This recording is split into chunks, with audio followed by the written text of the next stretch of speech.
नमस्कार शेतकरी बंधू आणि भगिनींनो, खूप खूप मनापासून स्वागत आहे तुमचं कृषी प्रणाली या युट्यूब चॅनल मध्ये। तर सध्या आपण आहोत हिंगोली जिल्ह्यामध्ये सेनगाव तालुका आणि गावाचं नाव आहे हत्ता नाईक।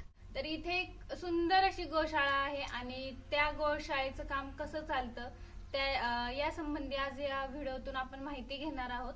व्हिडिओ शेवटपर्यंत पहा, आवडली असेल तर लाईक करा आणि जास्तीत जास्त शेतकऱ्यांपर्यंत पोहोचवा। नमस्कार सर। नमस्कार। तुमची ओळख आमच्या प्रेक्षकांना करून द्या। माझं नाव शिवाजीराव धोंडवाराव गडदे, राहणार हत्ता, तालुका शेनगाव, जिल्हा हिंगोली। तुमचा संपर्क क्रमांक? माझा संपर्क क्रमांक 84 33 15 45 86। मग आता तुमचं शिक्षण काय झालं आणि तुम्ही एवढी सगळी गोशाळा म्हणजे गायी सांभाळावे असं कधी वाटलं तुम्हाला? माझं शिक्षण 5वा 6वा वर्ग आहे आणि अध्यात्माचा एक घरचाच सहवास असल्यामुळं माझं वृंदावनला जाणं झालं। आणि वृंदावनला गेल्यानंतर मला ते गोकुळामध्ये त्या गायी, गोकुळामध्ये ते गोपाल, गोकुळामधले ते दही दूध, ते सगळं पाहून माझ्या मनावर एक प्रभाव पडला की या ठिकाणी भगवान श्रीकृष्णाने अवतार घेऊन एवढं मोठं गोकुळ आणि गोरक्षण केलं, याच्या पाठीमागं काही उदात्त हेतूच असला पाहिजे। आणि म्हणून माझं मन ते जिज्ञासेकडे वळलं आणि मी त्याच्यावर विचार करत राहिलो। त्यामधून मला प्रेरणा झाली की आपणही गोसेवा केली पाहिजे। मग सुरुवात किती गायींपासून केली तुम्ही? माझी तशी सुरुवात 10 गायीपासून झाली होती, कारण घरीच 5 मोठ्या आणि 5 छोट्या गायी होत्या। तिथून पुढे मग आम्ही वारकरी संप्रदायाच्या या सहवासामध्ये युवा मित्र बंडातात्या कराडकर यांच्या प्रेरणेने एक व्यसनमुक्ती युवा शिबिर आपण जिल्हा स्तरावर आपण आयोजित केलं। त्यामध्ये आमचे विदर्भ गोरत्न गोवत्सल संजयजी महाराज पाचपोर हे पण आले होते आणि दादा लाड सुद्धा त्या शिबिरामध्ये होते। मग त्यांच्याकडून गो विषयावर खूप मोठी माहिती मिळाल्यामुळं काय झालं, आमचा विचार झाला की बा रस्त्यावर गायी कासाई घेऊन जात असताना दिसतात आपल्याला, पण त्या सोडवल्यानंतर ठेवायच्या कुठं? आणि म्हणून हा प्रश्न मनात आला की आपण ह्या सोडवला पाहिजे। म्हणून आम्ही आमच्याच बंधूंना, गुरुबंधूंना संघटित केलं आणि एक ट्रस्ट स्थापन केलं आपण। 2009 ला आम्हाला रजिस्ट्रेशनचा हे मिळाला, परवानगी, ते प्रमाणपत्र मिळालं आणि तिथून पुढे मग आपण या गोचर भूमीवर ग्रामपंचायतचा ठराव घेऊन आपण गोरक्षणाची सेवा सुरू केली। मग आता तुमच्याकडे कोणकोणत्या जातीच्या गायी आहेत? आपल्याकडे तसा स्थानिक वाण आहे देशी, आणि आम्ही गीर गाई सुद्धा आपण, कारण गीर गाईच्या दुधाबद्दलची बरीच माहिती मिळत गेली, अधिक गायी दूध देणाऱ्या म्हणून त्याची निवड केल्या गेल्यामुळे त्या गायी आपण घेतल्या गायी, आणि आपल्या स्थानिक गायी, अशा गायीच्या सहवासामध्ये आमची ही सेवा चालू आहे। मग आता गायी किती आहेत तुमच्याकडे? आपल्याकडे आता 250 गायी आहेत एक, आणि गीर जवळपास 20-25 गीर आहेत। आणि बैल वगैरे आहेत का? हा, बैल आहेत। बैल जवळपास 155 बैल आहे आपल्याकडे आज रोजी, पण तो शेतकऱ्यांना पोहोचवलाय, कारण पोलीस कुठं ट्रक जर पकडले तर आपल्या गोरक्षण मध्ये ते जमा करतात। जमा केल्यानंतर आता गायीच्या याच्यामध्ये बैलाचा काही पोट भरत नाही, आणि म्हणून आपण शेतकऱ्यांना बोलून एक जोडी त्यांना काहीतरी शुल्क त्यांच्याकडून देणगी रूपाने घ्यायचं, महिन्याचे 500 रुपये घ्यायचे आणि त्यांना ती जोडी द्यायची। त्यांचे काम होते, बैलाचे पोट भरते आणि आपला थोडा ताण कमी होतो त्या व्यवस्थापनाचा। केवळ गायीचा सांभाळ इथं केला जातो, बैलाचा सांभाळ शेतकरी करतात।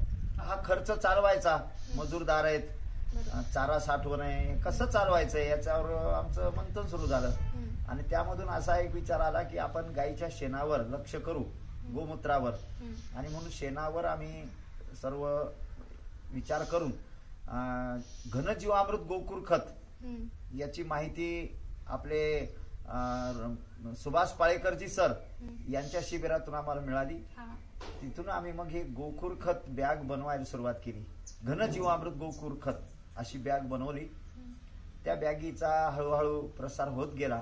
आज आपल्या जवळ यावर्षी 4000 शेतकरी त्या बॅगी घेऊन गेलेले आहेत आपल्याकडून। गोखूर खत काय असतं? गाई गोखूर शब्दाचा अर्थ गाईच्या पायाला म्हणतात. हा आणि गाईच्या पायामध्ये एक अशी अद्भुत शक्ती आहे.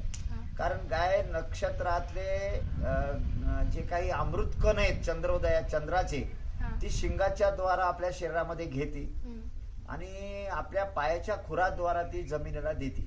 बरोबर. आणि म्हणून त्या जिथं तिचा पाऊल पडेल त्याच्यामध्ये एक अद्भुत शक्ती तयार होती. आणि म्हणून आपण त्या खताचं नावच गोखूर खत दिलेलं आहे. आणि ते सगळ्या झाडांना पिकांना चालतं? हा, सगळ्या झाडा पिकांना चालते. कारण गाय अशी आहे, गायीचं एक अद्भुत असं एक शरीर आहे की गायीनं या पृथ्वीवरचे जे समस्या आहेत ते दूर करण्याकरता ते आपला जन्म घेतलेला आहे. कारण ज्या ज्या वेळेला संकट होतात त्या वेळेला ही पृथ्वी गायीचं रूप घेते. म्हणजे या पृथ्वीला गायीचं रूप घेऊन ब्रह्मदेवाला ते आपलं निवेदन करावं वाटलं. आता जगाच्या याच्यामध्ये अनेक हे आहेत, योने आहेत, त्याचं रूप का नाही घेतलं? शेळीचं रूप का नाही घेतलं? म्हशीचं का नाही घेतलं? हिनं गायीचंच का घेतलं? तर त्याचं कारण असं आहे की गाय आपल्या वत्सासाठी वात्सल्य भावानं ती धावून जाते. बरोबर. इतर प्राणी धावून जात नाहीत. म्हशीला स्वतःच्या बच्च्याचं तेवढं काही प्रेम धावून जाण्याचं नसते. असेल पण धावून जाण्याचं नसते. त्याच्यावर आलेल्या संकटाला ती सोडवण्याकरता ती जशी तळमळीनं जाते. त्यामुळं त्या गाईला एक आपलं अद्भुत दैवत मानलं आपल्या हिंदू धर्मामध्ये. 33 कोटी देवाचं स्थान म्हणून मानलं गेलं. आणि तिच्या शेणामध्ये गोमय वसते लक्ष्मी म्हणूनही म्हणलेलं आहे. तिच्या शेण जिथं पडेल तिथं उत्पादन वाढेल, लक्ष्मी उभी राहील, असं त्याचा आहे. सुरुवात तुम्ही सांगितली की 2008 पासून झाली.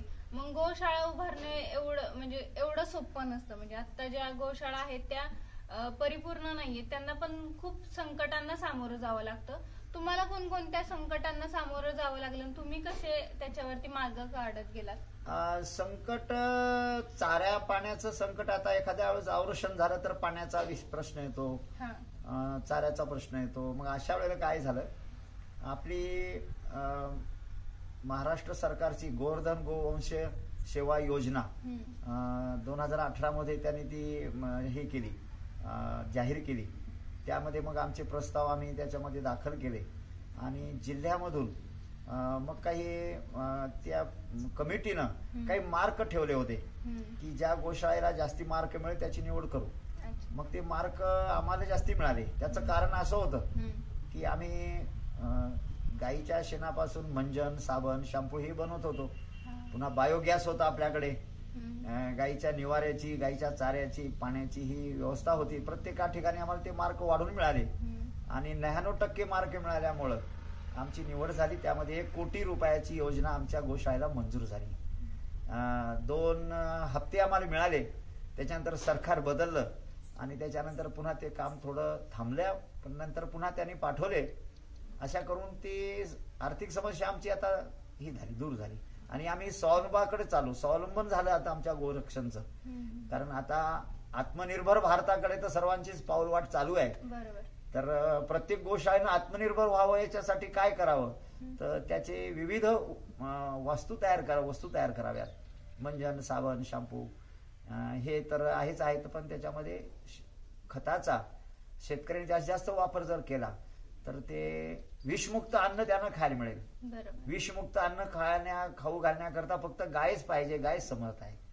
म्हणून आपण तो एक उपक्रम चालू केला. तर तुम्हाला या व्हिडिओच्या माध्यमातून गोपालकांना किंवा जे शेतकरी आहेत त्यांना काय संदेश द्यायचा आहे? मला संदेश हाच द्यायचा की भगवान श्रीकृष्ण गोपाल कृष्णाने गायीची सेवा केली म्हणून त्यांना गोपाल नाव पडलेलं आहे. आणि म्हणून ती गाय कामधेनू आहे. कामधेनू गाय खरी. तर ती गाय खरी असल्यामुळं सेवा जर केली तर लाभ कोटी मिळतो. कामधेनू गाय खरी, सेवा करू लाभ कोटी, असा त्याचा हे आहे. आणि म्हणून प्रत्येकानं गोपालन करावं धैर्य धरून. आपलं संकट, आपल्या समस्या, आपल्या सगळ्या अडचणी ती गोमाता निश्चितच दूर करील. कारण ती अंतर्यामी मनाला जाणणारी आहे आणि ती माता आहे. शेवटी माता आपल्या पुत्राचा भला विचारच सोचत असती, तिलाच माता म्हणतात. म्हणून बरोबर. प्रत्येकाने गायीचं पालन करावं हाच माझाही आहे. संत ज्ञानेश्वर महाराजांनाही सुद्धा ज्ञानेश्वरीमध्ये काही ओव्या सांगितलेल्या आहेत, आहेत. त्याबद्दल तुम्ही काय सांगा? हा, ज्ञानेश्वरीमध्ये गायीबद्दलच्या ओव्या आहेत. तुकाराम महाराजांचे अभंग सुद्धा गायीबद्दल आहेत. नामा म्हणे गाय भाग्यवंता घरी, नामदेवराय म्हणतात गाय जी असती ती भाग्यवंताच्याच घरी असती. बरोबर. आणि म्हणून भाग्यवंत आपण गोपालकालच म्हणू शकतो. इतर लोक भाग्यवान हे असू शकत नाहीत. नंदराजा जसे भाग्यवान होते म्हणून त्यांच्या घरी गोपालकृष्णाने क्रीडा केली. आणि म्हणून गाय ही आपल्या प्रत्येकाचा जिव्हाळ्याचा विषय असावा. गोपालन प्रत्येकाने करावं. ईश्वरीच्या ओव्यामध्ये वत्साची ने ओरसे दुबते होय घरोद्देशे, झाले पांडवाची ने मिसे जगदुद्धरण. वत्सा करता ती गाय जशी दूध देते तशी भगवान श्रीकृष्णाने पांडवा करता सर्व गीतामृताचा या ठिकाणी हे केलेलं आहे. आणि त्याच्यानंतर तुकोबाराय म्हणतात धेनुचरे वनांतरी चित्त बालकापे घरी. ती वनामध्ये चरत जरी असेल पण तिचं बालकाकडे चित्त असल्यामुळं धेनुवेची चित्ती. तुका म्हणे वत्स धेनुवेची चित्ती, तैसे माझे येते सांभाळीत. हा एक. आणखी ज्ञानेश्वरीमध्ये एक ओवी आहे, मनी धरुनी दुभते चारू जाई जे गाई ते. मनात दुभत धरून जर तुम्ही गाई चारत असाल तर तुम्ही सेवक नाहीत, तुम्ही व्यापारी आहात. कारण दुधाची अपेक्षा धरता, दुधाची अपेक्षा न धरता तुम्ही गायीची सेवा करा. ती गाय जिथं राहील तिथं शेणमूत्र देईल, जिथं राहील तिथं पर्यावरणासाठी ती आपल्याला मदत करेल. कारण तिच्या श्वासातून ऑक्सिजन निर्माण होतो, तिच्या राहण्यानं वास्तुदोष दूर होतो, तिच्या सेवेनं आपल्या हाताच्या ज्या अनिष्ट रेषा आहेत त्या सुद्धा बदलतात, म्हणजे भाग्यरेषा उदयाला येतात. म्हणून गायीची सेवा ही निष्काम भावनेनं जर केली तर ती आपलं पूर्ण मनोरथ पूर्ण करते. तर आता तुम्ही सांगितलं की तुमच्या गोशाळेतून जे शेण गोमूत्र होतं त्याच्यापासून तुम्ही खत तयार करता, घनजीवामृत असो किंवा गोकुळ खत असो. जर आपल्या चॅनलवरच्या शेतकऱ्यांना ते खत मागवायचं असेल तर तुमचा पत्ता पुन्हा एकदा सांगा. गोपाल गोशाळा, हत्ता नाईक, तालुका शेनगाव, जिल्हा हिंगोली. माझा मोबाईल क्रमांक आहे 84 33 15 45 86. 30 किलोची बॅग आहे. आपण ती 400 रुपयाच्या दराप्रमाणे गोसेवा मूल्य म्हणून आपण ती विक्रीला जाग्यावर आपली विक्री करतो आपण. जर एखाद्या शेतकऱ्याने 100 बॅगची बुकिंग केली असेल तर त्याचा वाहतुकीचा खर्च सुद्धा 50% आपण उचलतो आणि 50% त्याने उचलायचा, असं म्हणून ती पोच देतो आपण. खूप खूप धन्यवाद, तुम्ही एवढी चांगली माहिती दिली त्याबद्दल. तर तुम्हाला ही व्हिडिओ नक्कीच आवडली असणार हे मी अपेक्षा करते. आणि ही व्हिडिओ इथेच थांबवते. भेटूयात पुढच्या व्हिडिओमध्ये. जय श्रीराम, जय गोपाल.